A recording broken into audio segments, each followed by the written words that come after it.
Gospa Černetič, v imenu vseh sodelavcev, ki so malo bolj sramežljivi, pa mnogo bolj pridni kot jaz, pa jih ni danes tukaj, vam iz srca čestitam in ponosni smo na to, da vas imamo lahko med nami.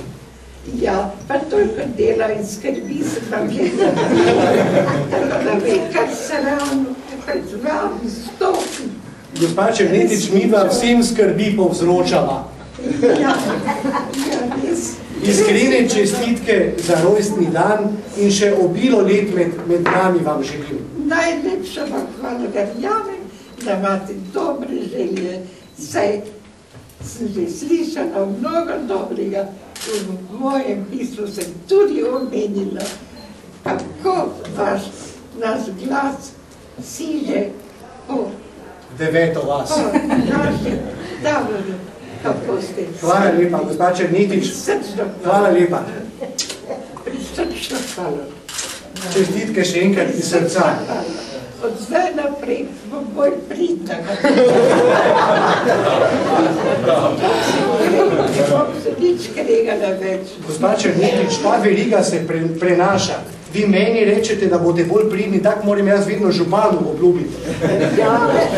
Vedno imamo koga, s katerim moramo biti prijazni pa dobri. Jaz moram biti pa županom. Resnica, ja, če hočete, da vas bodo rada imeli. Gospa Černetič, gospod župan je našel čas za vašo Ana.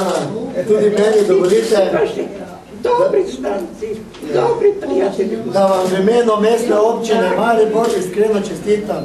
Korajžo sem vam že znansko leto dala. A res? In vem, da gre dobro vaša pot naprej. No, hvala lepa. Čestitam tudi vam, vašim uspehom. No, hvala. Iz ljudstva to govorite vi posamezni naprej. No, hvala lepa. Gospa Ana, lahko samo eno vprašanje. Kakšen je recept za tako dolgo življenje? Ljuba duša, zdaj vam pa samo lahko povem, kar je že eden povedal. Življenje je delovni dan. Ne iščite pokoja. Življenje je borba, neprestan.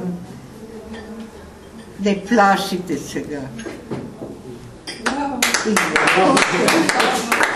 Ravno kako sem bila, celo življenje delala, na sebe premalo gledala in kako je prišlo do 100 in 104 let, se pravzaprav ne zavedam.